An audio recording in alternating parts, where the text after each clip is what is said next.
오늘이 창세기 22부에 있는 대로 21장에서 말씀을 보겠습니다. 창세기 21장 1절부터 주보에 있는 대로 창세기 21장 1절부터 8절까지 말씀을 보겠습니다. 한 절씩 말씀을 교독합니다. 제가 먼저 1절을 읽겠습니다. 여호와께서 말씀하신 대로 사라를 돌보셨고 여호와께서 말씀하신 대로 사라에게 행하셨으므로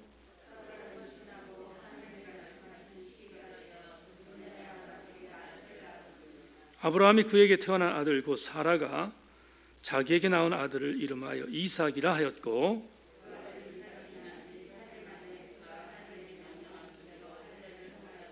아브라함이 그의 아들 이삭이 그에게 태어날 때에 백세라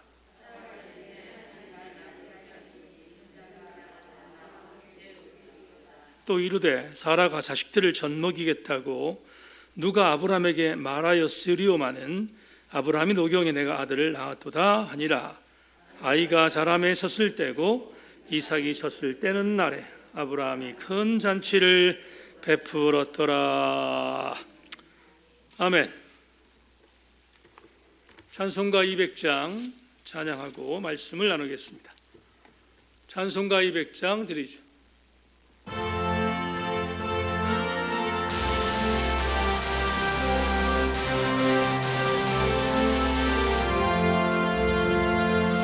달고 묘한 그 말씀 생명의 말씀은 귀한 그 말씀 진실로 생명의 말씀 나의 길과 믿음 밝히 보여주니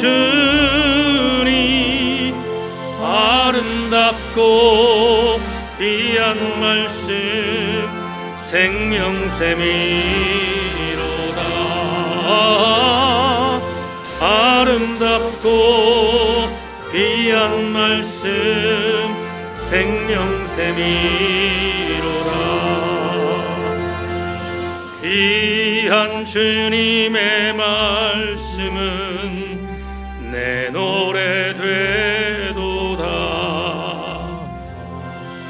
모든 사람을 살리는 생명의 말씀을 값도 없이 받아 생명길을 가니 아름답고 귀한 말씀 생명샘이로다. 아름답고 귀한 말씀 생명샘이로 널리 울리어 퍼지는 생명의 말씀은 마음의 용서와 평안을 골고루 주나니 다만 예수 말씀 듣고 복을 받네. 아름답고 귀한 말씀 생명샘이로다. 아름답고 귀한 말씀 생명샘이로다.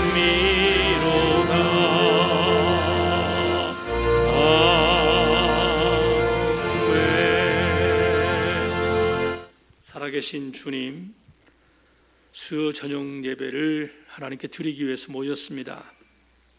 우리의 믿음의 선배들은 10리, 20리, 30리를 걸어 수요 예배에 나왔습니다. 자동차도 없었던 시대였고 걸어서 저녁이 되면 넘어지고 쓰러지고 그런 일이 있어도 하나님 앞에 예배하는 것보다 소중한 것이 없다는 것을 믿었던 믿음의 선진들은 예배당에 찾아나와 의자가 아닌 땅바닥에 무릎을 꿇고 예배드리며 눈물을 흘렸던 시절이 있었습니다. 하나님, 그 옛 감격이, 그 옛 은혜를 되새기면 꼰대가 말하는 것이라고 치부하는 시대가 되었지만 종은 하나님의 교회가 그게 교회라고 믿습니다. 그러기에 오늘 수요 저녁 예배에 상황을 물리치고 편리함을 물리치고 대면하여 예배 나온 사랑하는 교우들을 주님이 안아주실 줄로 믿으며 오늘 예배를 통한 하나님의 역사하심이 분명히 있을 줄로 믿고 예배자들 모두에게 은혜의 시간이 되게 하여 주옵소서. 하나님, 아픈 자들이 교회 중심입니다. 아픈 자보다 앞서 나가는 교회는 없습니다.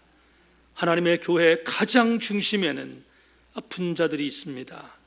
현장을 찾아가 주시고 안아주시고 싸매주시며 안수하여 주옵소서. 그래서 저들이 위로받게 하시고 기적을 통하여 치료받게 하셔서 하나님의 은혜 안에 서는 사랑하는 교우들 되게 하여 주옵소서. 하나님 교회의 말씀 선포의 시간이 기대되어 사모되어 나온 교우들에게 하나님의 은혜가 그냥 지나칠 수 없음을 고백합니다. 오늘 이 저녁이 그런 시간 되게 하여 주옵소서. 성령이 역사하실 것을 기대하며 예수 그리스도의 이름으로 기도 올리옵나이다. 아멘. 한 번 더 인사합시다. 말씀에 기도를 거십시다. 인사하겠습니다. 말씀에 기도를 거십시다.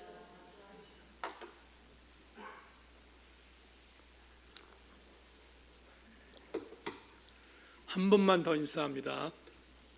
은혜 받고 가십시다. 인사하겠습니다. 은혜 받고 가십시다. 네, 오늘 여러분과 함께 나눌 말씀의 제목은 창세기 75번째의 설교 제목으로 조금 생소하지만 설명을 드리겠습니다. 너무 당황하지 마시고요. 여러분과 나눌 설교의 제목은 다바르와 레마라는 제목을 갖고 말씀의 은혜를 나누겠습니다. 들려지는 시간 되기를 소망하고 감동되기를 주의 이름으로 축원합니다. 흔히 기독교를 말하는 설명 중에서 대표적인 정체성을 하나 들라고 한다면 개신교는 누가 뭐라 하더라도 말씀의 종교다 이렇게 이야기를 합니다. 말씀의 종교, 따라합시다. 말씀의 종교. 기독교를 설명할 때 말씀의 종교라는 의미는 대단히 중요합니다. 그런데 대단히 중요함에도 불구하고 이 의미가 왜곡되거나 올바로 해석되지 않는 유감스러움이 있는 것이 사실입니다. 말씀의 종교라는 기독교의 정의는 설교만이 중요하다는 의미가 절대로 아닙니다. 그럼에도 불구하고 왠지 모르게 설교가 가장 중요한 것으로 왜곡되어지고 있는 것이 현실인 것이 사실인데, 조금 부연하자면 말씀의 종교라는 의미의 진의는, 정말 중요한 의미는 설교가 중요하다는 의미가 아니라 하나님께서 피조물인 우리에게 선포하신 말씀이 중요하다는 거예요. 하나님께서 피조물인 우리에게 선포하신 말씀이 중요하다. 그래서 기독교를 뭐라고 말하는가 하면 말씀의 종교다라고 말을 합니다. 여러분, 우리 옆에 있는 서부동 성당이 있지 않습니까? 우린 저 서부동 성당을 가리켜서 카톨릭이라고 하는 명칭을 붙입니다. 카톨릭이라고 하는 종교가 무력하게 만든 것이 뭐냐? 하나님의 말씀이었습니다. 그래서 하나님 말씀을 무력하게 만들었다는 이유 때문에 거기에 반기를 들고 이건 절대로 신학적이지 않으며 성서적이지 않다는 의미를 갖고 반기를 들고 분리된 곳이 바로 우리가 지금 속해 있는 개신교입니다. 그런데 개신교가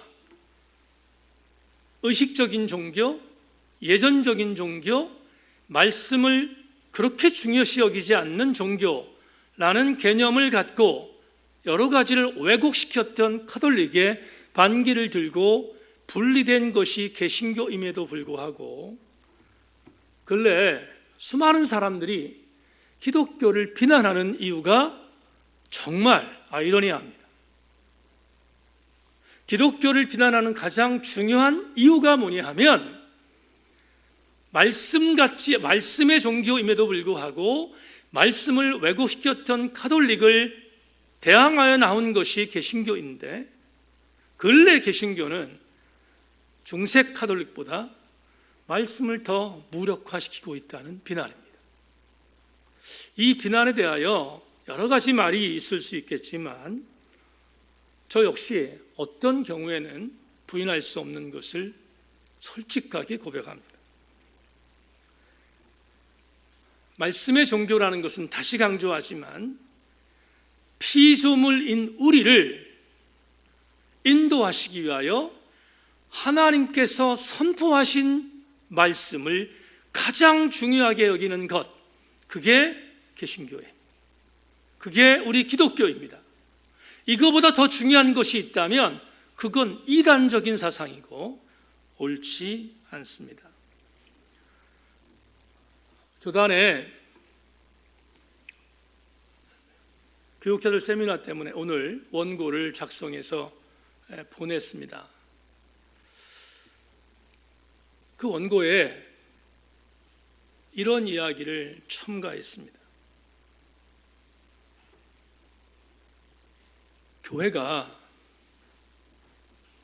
교회가 말씀 이외의 것들을 추구할 때 그건 이미 교회가 아닙니다. 하나님이 우리에게 선포하신 말씀 이외의 것들을 선포할 때 그건 교회의 모양은 있는 것이지만 이미 교회는 아니다 라는 것을 원고 안에 집어넣습니다. 수많은 교회들이 교회 부흥을 이룩하기 위해서 본 말 중에서 본이 아닌 말에 집중하는 교회들이 상당수 많습니다. 정말 중요하게 여겨야 하는 것은 본임에도 불구하고 본 말이 전도되어 말이 교회를 부흥시킨다고 하면 그 말을 붙드는 경우들이 허다하게 많은 것이 사실입니다. 그리고 그것이 교회 부흥의 원동력이라고 하면 그게 본이 아니라도 말을 붙들고 나가는 교회와 또 그런 목회자와 그런 교회는 지천에 깔려 있습니다. 경계해야 합니다. 하나님의 교회가 본 말이 전도되어서는 안 된다는 것을 우린 기억해야 합니다. 그런 의미에 있어서 오늘 본문은 대단히 중요한 교훈을 주는 텍스트입니다. 여러분과 함께 설교의 서두에 이 말씀을 전제하면서 이제부터 오늘 본문을 함께 추적해 나가겠는데 이 본문 추적을 통하여 우리가 얻는 엄청난 은혜가 있음을 여러분들에게 미리 전제합니다. 자, 오늘 본문을 시작하겠습니다. 2절부터 6절까지 본문 2절부터 6절을 제가 빠르게 읽겠습니다. 여러분들은 자막을 성경을 참고하시기 바랍니다. 사라가 임신하고 하나님 말씀하신 시가 돼 노년의 아브라함에게 아들을 낳으니 아브라함이 그에게 태어난 아들 곧 사라가 자기에게 낳은 아들을 이름하 이삭이라 하였고 그 아들 이삭이 난 지 8일 만에 그가 하나님 명령하신 대로 할례를 행하였더라. 아브라함이 그의 아들 이삭이 그에게 태어날 때에 백세라. 사라가 이르되 하나님 나를 웃게 하시니 듣는 자가 다 나와 함께 웃으리로다. 저를 보십시다. 25년 전에 하나님께서 갈대아 우르에 살고 있었던 아브라함에게 오셔서 첫 번째로 떠나라 명령하셨고, 그 명령이 있은 뒤에 순종했던 아브라함의 연수가 25년이 지난 뒤 드디어 하나님께서 약속하신 약속이 이루어졌음을 보고하는 보고가 오늘 본문입니다. 우리는 이미 지난 강해들을 통해서 얼마나 이 아브라함에게 아들이 태어날 것이라는 이 기사가 얼마나 우여곡절이 있었는지, 또 얼마나 지난했던지 우린 충분히 공부했습니다. 예를 들자면 하나님께서 당신의 천사들과 함께 아브라함에게 현현하셔서 너한테 아들이 있을 거야 라고 말했습니다. 그런데 아브라함과 사라는 믿지 않았습니다. 왜냐하면 그들의 나이가 이미 오래되었기 때문입니다. 그래서 중간에 편법으로 나이가 오래되어 있었던 아브라함과 사라가 하나님께서 우리같이 노인들이 어떻게 아들을 낳을 수 있겠는가 하는 그러한 불신앙을 갖고 편법으로 낳았던 아들이 바로 오늘 잘 아시는 이스마엘입니다. 그리고 하나님께서 이스마엘이 태어났음에도 불구하고 이스라엘은 너의 후사가 될 것이 아니야 라고 말씀하신 하나님 말씀을 믿지 못해서 우리가 공부했던 것처럼 사라는 내 나이가 90세가 되는 날, 아브라함의 나이, 남편의 나이가 100세가 되는 날 아들을 낳을 것이라는 하나님 명령에 대하여 콧방귀를 꼈습니다. 웃었습니다. 비웃었음을 성경이 우리에게 증거하고 있습니다. 이런 일련의 일들이 있었습니다. 어디 그뿐인가? 오늘 새벽에 말씀 주셨어요. 여러분, 전혀 아들을 낳을 기미가 없었던 때 아브라함은 아들을 낳을 것인 하나님 믿음에 대하여 일도 수용하지 않고 자기의 몸종이었던 엘리에셀을 후사로 세우겠다고 말했습니다. 아무리 그래도 하나님은 뒤로 물러서지 않습니다. 하나님 뒤로 물러서지 않고 드디어 오늘 본문에서, 오늘 여러분 제시했죠? 오늘 창세기 21장에서 드디어 하나님이 말씀하셨던 약속들이 이루어졌음을 본문이 우리에게 확약해 주고 있습니다. 그러니까 오늘 본문이 드디어 25년 만에 하나님 약속이 이루어진 것을 분명히 제시하는 보고서이기도 합니다. 이왕 시작됐으니까 조금 더 나갑시다. 7절 8절 오늘 본문 마지막 부분입니다. 7절 8절 제가 읽겠습니다. 또 이르되 사라가 자식들을 젖먹이겠다고 누가 아브라함에게 말하였으리오마는 아브라함의 노경에 내가 아들을 낳았도다 아니라 아이가 자라며 젖을 떼고 이삭이 젖을 떼는 날에 아브라함이 큰 잔치를 베풀었더라. 얼마나 확정됐습니까? 비웃었던 아브라함과 비웃었던 사라인데 본인들의 나이가 100세와 90세가 됐을 때 아들을 낳았어요. 놀라운 일이 벌어졌습니다. 여러분, 90세 된 사라를 생각해 보세요. 성경이 뭐라고 말하고 있습니까? 오늘 창세기 내정에서 뭐라고 말하고 있는가? 사라가 젖을 주고 있어요. 지금 누구에게? 아들 이삭에게. 여러분, 90세 된 노인이 젖을 준다는 것이 생리적으로 맞습니까? 생체적으로 여러분 해석이 됩니까? 해석되지 않아요. 그런데 90세에 낳았던 아들에게 젖을 물리고 있어요. 또 한 가지 놀라운 뭐가 있습니다. 오늘 마지막 8절에서 창세기 기자가 얼만큼 세밀한지, 젖을 뗐어요. 이삭이 몇 살인지 모르겠지만 분명히 젖을 뗐음을 말합니다. 근데 얼만큼 기가 막히게 표현하고 있는가? 이렇게 표현하잖아요. 이삭이 젖을 떼는 날을 기념하여 아브라함이 큰 잔치를 베풀었더라. 무슨 말이죠 이게? 아브라함과 사라가 아들을 낳은 것, 그리고 사라가 젖을 물린 것, 그리고 있다가 시간이 지나서 사라야 젖을 떼고 이삭도 젖을 뗐던 그 시기가 역사성이 있는 사실인 것을 우리에게 본문에서 제시하고 있습니다. 여러분, 이게 뭐지요? 하나님의 신실한 약속의 역사성, 오늘 본문이 우리에게 보여주고 있습니다. 이게 2절부터 8절까지의 메시지예요.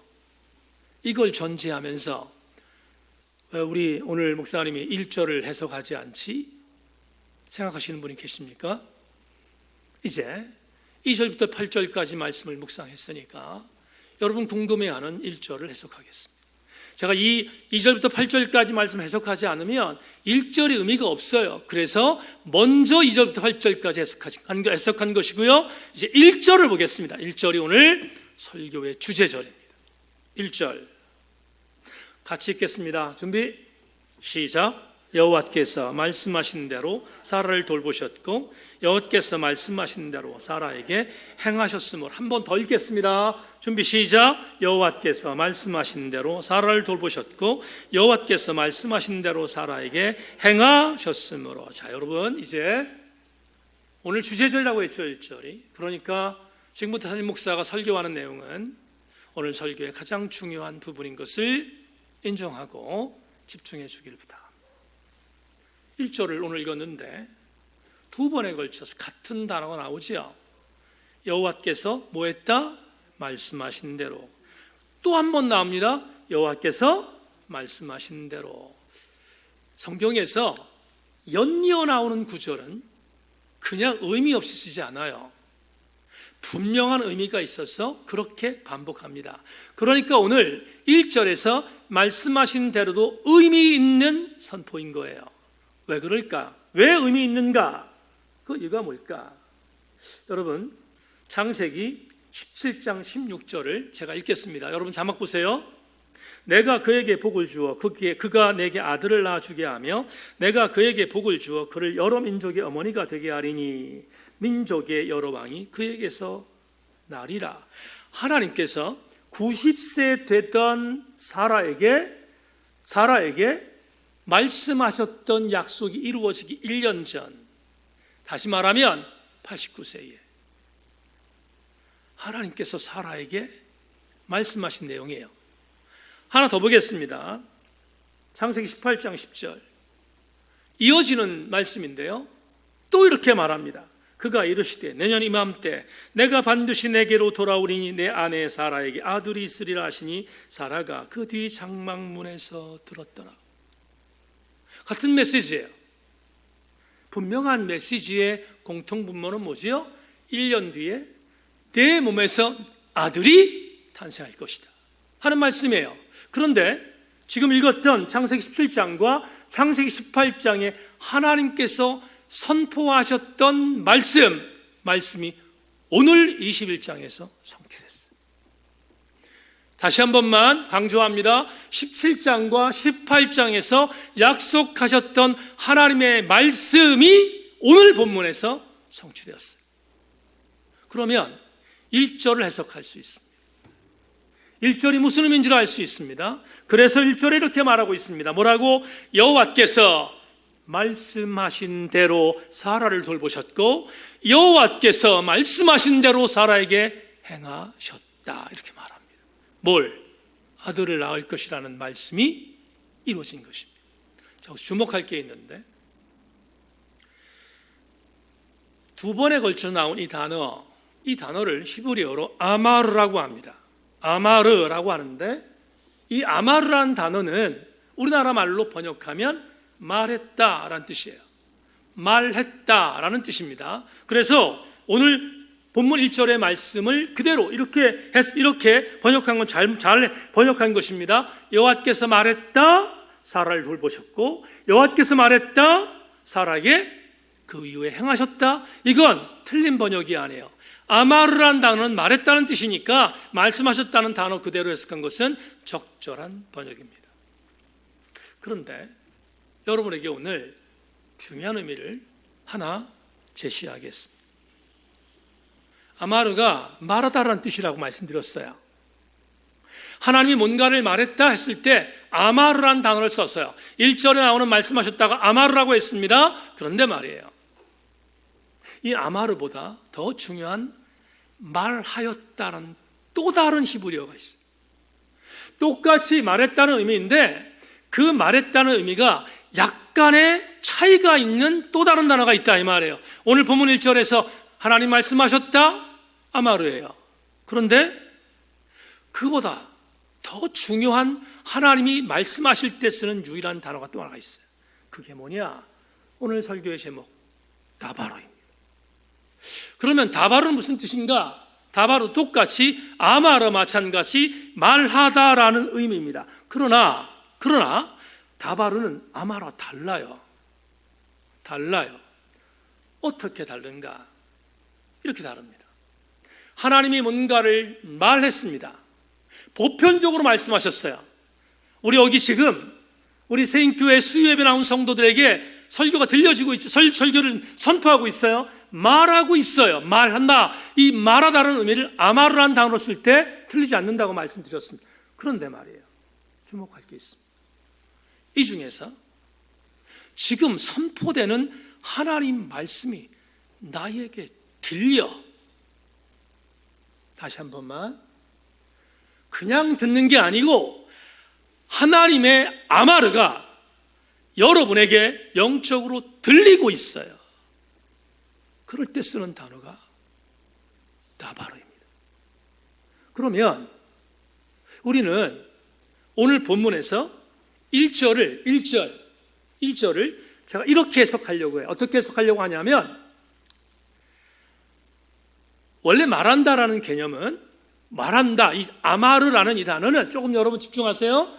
아마르라는 단어는 말하는 대상이 말하는 것에 집중하는 거예요.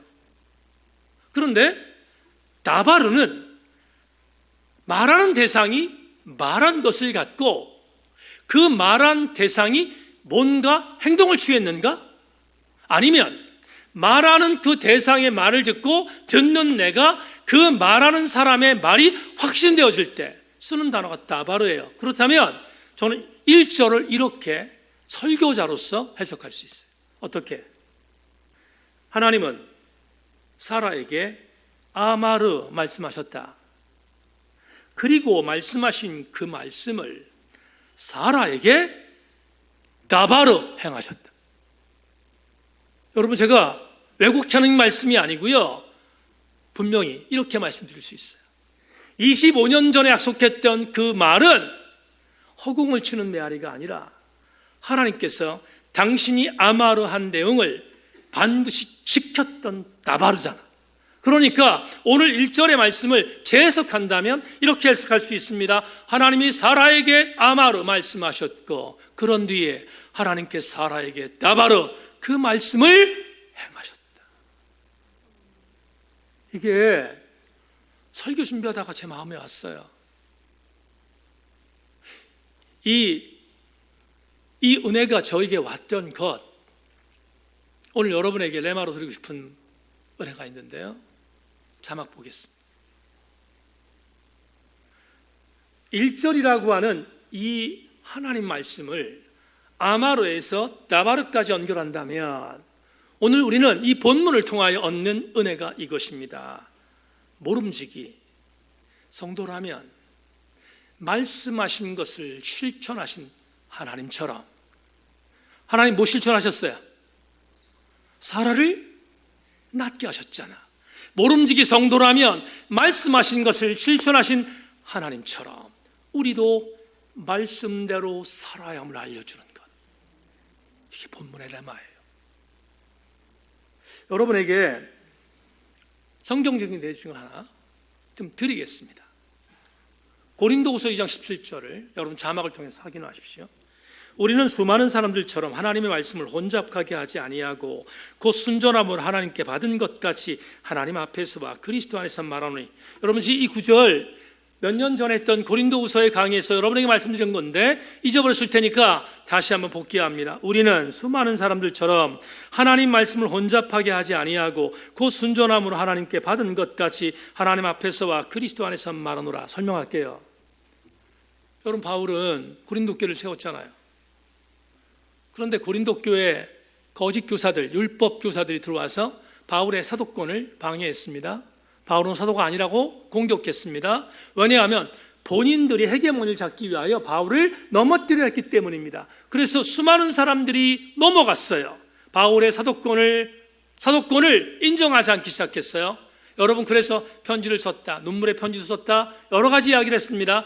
다 차치하고 오늘 본문 지금 읽은 고린도후서 2장 17절 이 본문에서 아주 중요한 의미를 갖고 있는 이 본문의 배경이 뭐냐 하면 사도권을 지금 거부하고 있는 고린도 교회 성도들 뿐만 아니라 고린도 교회 성도들을 지금 왜곡시켜서 신앙의 올바른 경주에 탈락되게 만든 거짓 교사들, 율법학자들, 이런 거짓 교사들을 향하여 변호하는 말씀인데 뭐라고 변호하는가? 이렇게 변호합니다. 바울이 이 고린도후서 2장 17절을 오늘의 언어로 바꿀게요. 이렇게 바꾸는 거예요. 나를 공격하는 거짓 교사들에게 내가 경고한다, 말한다. 너희들 나를 쓰러뜨리기 위해서 비겁하게 행동한다. 너희들이 나의 사도권을 방해하기 위하여 고린도 교회 성도들에게 비겁하게 행동하는 것이 있다.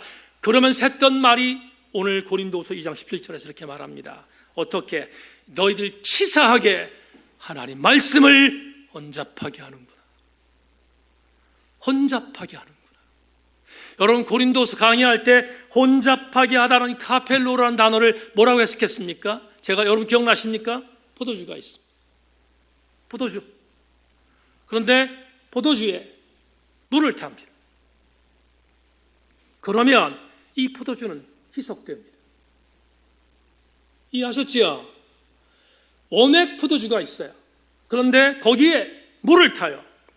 물을 타서 포도주의 원래의 맛을 희석시키는 것, 그걸 오늘 하나님 말씀을 혼잡하게 하게 하는 카펠로라는 헬라어 단어의 의미예요. 그러면 이렇게 해석할 수 있습니다. 어떻게? 거짓 교사들이 본인들의 헤게모니를 잡기 위해서 치사하게 사도 바울을 공격하기 위하여 내건 것이 뭐예요? 하나님의 말씀을 왜곡한 거잖아요. 하나님의 말씀으로 전하지 않는 거예요. 여러분, 교회가 타락하면 제일 첫 번째 시작되는 것이 뭐냐 하면 말씀을 희석시킵니다. 조금 더 근접합시다. 성도가 타락하면 제일 먼저 나타나는 것이 뭐냐? 하나님 말씀을 듣기 싫어합니다. 우리는 그러므로 경성할 것이 있습니다. 사도 바울이 자기를 넘어뜨리는 거짓 교사들을 향하여 너희들은 하나님 말씀을 혼잡하게 만들어서 나를 공격하지만 내가 지킬 것이 있다. 나는 절대로 변하지 않는다 라고 선포한 고린도후서 2장 17절의 후반절은 감동이에요. 고린도후서 2장 17절 후반절에 거짓 교사들이 하나님 말씀을 혼잡시키는 걸 바라보면서 이렇게 말합니다. 순전함으로 하나님께 받은 것 같이 하나님 앞에서와 그리스도 안에서 말하겠노라. 절대로 나는 하나님 말씀을 변질시키지 않겠다는 거죠. 하나님 말씀을 혼잡하게 만들지 않고 하나님 말씀을 순전함으로 믿어 그 말씀을 증거하겠다고 바울이 선포하고 있습니다. 바울이 어떻게 이렇게 엄청난 신앙 고백을 했을까? 그 이유가 중요하지 않습니까? 바울이 어떻게 이렇게 흔들리지 않습니까? 수많은 사람들이 바울의 사도권을 흔들고 있는데 바울은 요지부동하지 않아요. 뒤로 물러서지 않아요. 그가 흔들리지 않았던 이유가 뭘까? 설교 준비하다가 주께 주신 조명이 있었어요. 로마서 10장 17절 사도 바울이 로마교회에 보낸 편지잖아요. 로마교회에 보낸 편지에서 사도 바울이 이렇게 10장 17절에서 말합니다. 그러므로 믿음은 들음에서 나며 들음은 그리스도의 말씀으로 말미암았느니라. 여러분이 유명한 말씀, 믿음이 뭐로 생긴다고요? 들음에서. 근데 그 들음은 뭐에 기인하고 있어요? 그리스도의 말씀으로. 그런데 여기 놀라운 단어가 나옵니다. 그리스도의 말씀이라고 했을 때 요한복음 1장 1절은 말씀을 로고스라고 합니다. 요한복음 1장 1절은 말씀이 태초에 말씀에 계셨다, 이 말씀이 하나님과 함께 계셨다라는 이 말씀은 로고스예요. 로고스는 문자화된 말씀이에요. 그런데 로마서 10장 17절에서 로고스를 사도 바울이 뭐라고 바꿨을까? 믿음은 들음에서 나며 들음은 그리스도의 말씀으로 말미암았다라는 이 말씀을 로고스가 아니라 레마토스예요. 레마토스라는 말에서 뭐가 나왔습니까? 레마가 나왔어요. 그러면 로고스와 레마는 뭐가 다른가? 여러분, 오늘 창세기 21장을 여러분과 함께 교독했습니다. 문자화되어 있는 말씀을 교독했습니다. 문자화되어 있는 말씀을 로고스라고 합니다. 그걸 아주 편안하게 헬라 철학에 해당되어지는, 요한복음이 이방인들을 위한 복음서니까 헬라 철학에 해당되는 사람들은 이성이 중요했거든요. 이성으로 표현할 수 있는 하나님 말씀이 뭔가 그들이 가장 중요하게 여겼던 로고스로 생각했어요. 그래서 말씀을 로고스로 해석했는데 바울은 거기서 머무르지 않아요. 머무르지 않고 그 문자화된 말씀을 나에게 적용된 말씀으로, 은혜로 다가온 말씀을 말할 때 그리스도의 말씀으로 말미암았다라고 말했던 그 단어 레마토스, 레마로 바꿔요. 그러면 우리는 이렇게 해석할 수 있습니다. 여러분, 정말로 은혜가 되는 게 있는데요, 아마르는 로고스예요. 그렇지만 다바르는 레마입니다. 오늘 여러분에게 설교 제목을 이렇게 정했습니다. 다바르와 레마 같은 것입니다. 이제 여러분에게 현실적으로 다바르, 레마가 어떠한 말씀인가에 대한 부분을 조금 쉽게 설명하고 오늘 설교를 마무리할까 합니다. 다른 예 들지 않고 제 예를 들겠습니다. 지난달 8월 13일 날 물이 여기 있다라는 제 또 다른 묵상, 새벽에 보는 생명의 삶 말고 제가 또 다르게 저만 사역하고 있는 물이 여기 있다는 묵상집을 읽었습니다. 8월 13일 묵상집을 보니까 그날 제가 읽었던 묵상 일과는 사무엘상 6장 1절로 16절입니다. 사무엘상 6장 1절로 16절은 어떤 메시지냐면 여러분 다 아시는 것처럼, 여러분 엘리 시대 때 홈리와 비나스가 범죄투성이었다가 블레셋과의 전투에서 법궤가 가져나가 다 뺏겼잖아요. 뺏겨서 블레셋 지경으로 법궤가 갔습니다. 하나님이 살아계신데 그냥 있을 수 없잖아요. 그래서 블레셋의 다곤 신전을 무너뜨리고, 그리고 옮기는 곳마다 블레셋의 여러 질병들을 막 퍼붓고, 그런 상태가 돼서 블레셋이 완전히 초토화가 됩니다. 블레셋의 박수무당들과 신접한 자들, 그리고 제사장들이 이건 분명히 이스라엘 하나님이 우리에게 경고하는 거다 생각을 하고 더 이상은 법궤를 블레셋 땅에 둘 수 없어서 이스라엘 땅으로 보냅니다. 그리고 블레셋 땅에서 이스라엘 땅에 가장 가까웠던 이스라엘 땅이 어디냐면 벳세메스예요. 벳세메스에 법궤를 보내야 되는데 아므람 안지만한테 죽으니까 블레셋의 영적 지도자들이 꾀를 냅니다. 이걸 벳세메스에 법궤를 갖다 줘야 되는데 우리가 만지면 죽으니까 방법을 만들자. 그래서 생각한 게 뭐예요? 수레입니다. 그리고 그 수레를 사람이 끌면 죽어요. 아이오와 우사가 죽었던 것처럼 사람이 끌면 죽는 걸 아니까 어떻게 해야 되겠까 생각하니까 블레셋 지역에 보니 거기에 송아지가 있었는데, 암소가 있었는데, 암소에서 젖을 금방 뗀 어린 암소가 있어요. 2마리가. 그 2마리를 끌고 옵니다. 그리고 어린 암소 2마리를 가지고 수레를 끌고 벳세메스로 가도록 만듭니다.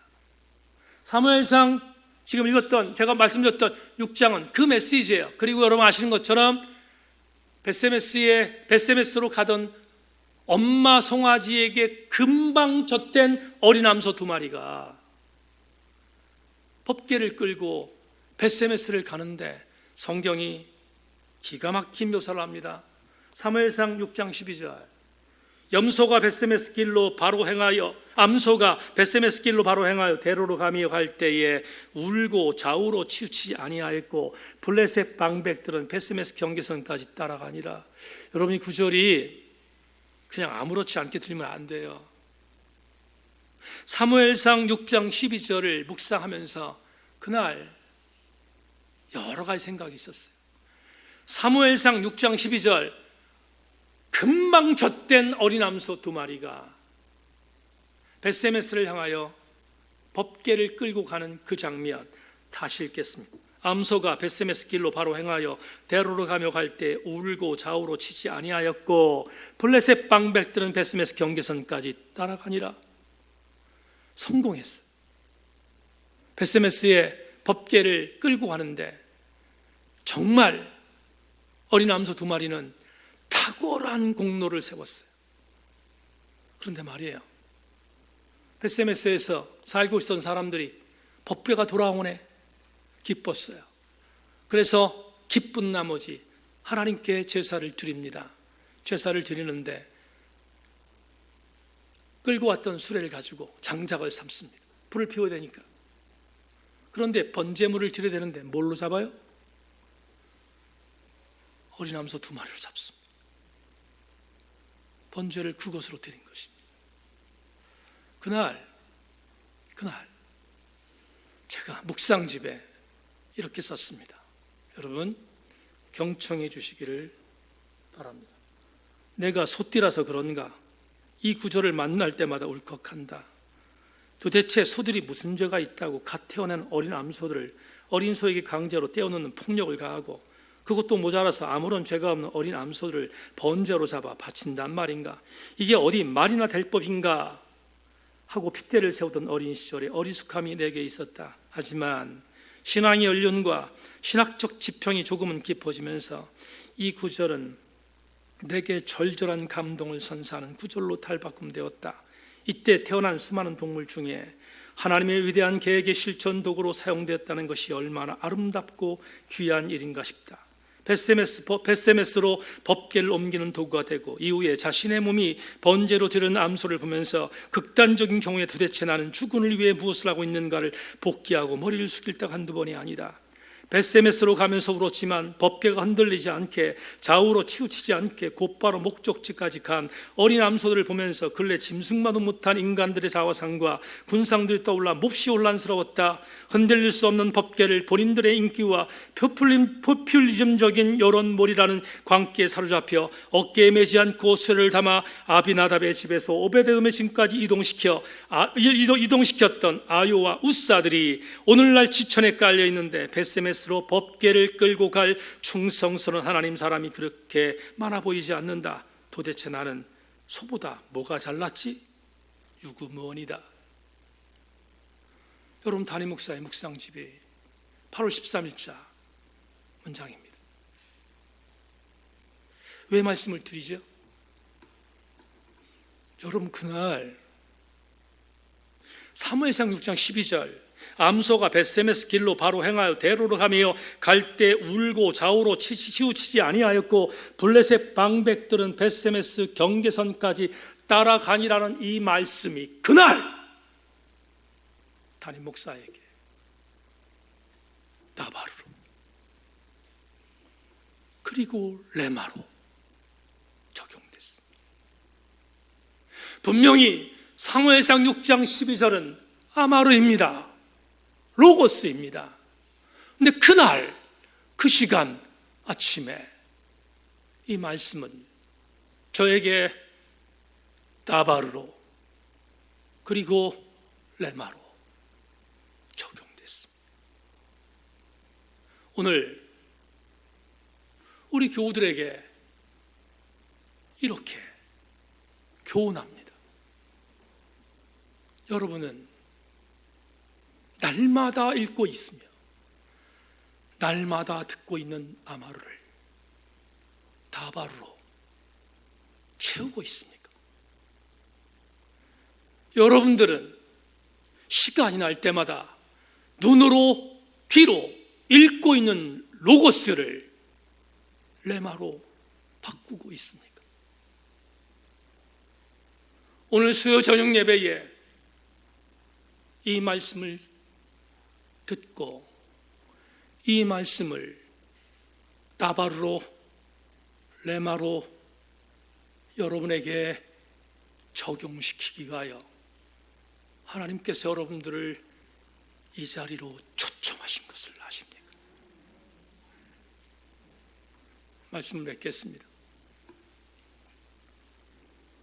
명절이라고 지난 2박 3일 동안 아들이 내려와서 머물다 갔습니다.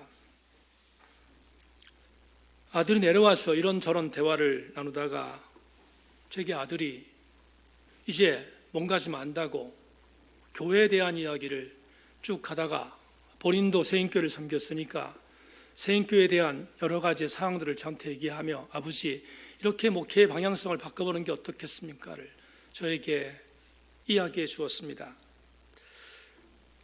아들이 말했던 것 중에 이런 이야기가 있었습니다. 아버지, 제천이란 지방 소도시에서 교회가 살아남으려면 뭔가 특성화된 일을 교회가 만들어 가야 합니다. 그렇지 않으면 제천 소행교는 물론 제천에 있는 지방교는 앞으로 더 살아남기 힘들어집니다. 세인교회가 빚 갚는 데 올인하지 말고 과감하게 투자해서 경쟁력을 갖추는 교회가 되지 않으면 앞으로 살아남기가 힘듭니다. 젊은 목회자가 젊은 감각으로 제게 충고 아닌 충고를 한 말을 들었습니다. 이런 생각이 들었습니다. 훨씬 더 순발력이 있고 훨씬 더 현대적인 신학을 공부한 아들이 저보다 낫겠지요. 그런데 아들의 말을 듣다가 아들과 제가 절대로 좁혀줄 수 없는 간극이 있음을 알았습니다. 무엇인가? 아들 생각은 제천이라는 지방 소도시의 목장의 현장을 현대적 감각으로 바꾸어 그렇게 사역하면 교회가 10년 뒤, 20년 뒤 더 아름다워질 것이라는 믿음을 갖고 있고 그러한 감각을 갖고 있다는 거 인정합니다. 인정합니다. 그런데 좁혀질 수 없는 간극이 뭘까? 제가 그렇지 않다는 것입니다. 그러면 저는 어떤 생각을 갖고 있는가? 저는 이걸 인정합니다. 훗날 이대 담임 목사가 우리 교회를 부임하면 젊은 목회자니까 아들과 같은 마음으로 교회를 목회할 것입니다. 그런데 제 소견은 이것입니다. 제가 할 일은 교회의 체질을 바꾸는 것이 중요한 것이 아니라 교회 성도들 모두에게 상투조로 듣고 있는 아마르를 나바르로 지속적으로 바꾸기 위하여 치열하게 기도하며 몸부림치는 것이고 또 하나 로고스의 말씀을 읽으면서 일도 변하지 않는 것 같은 성도들이라 할지라도 그들에게 어느 날 갑자기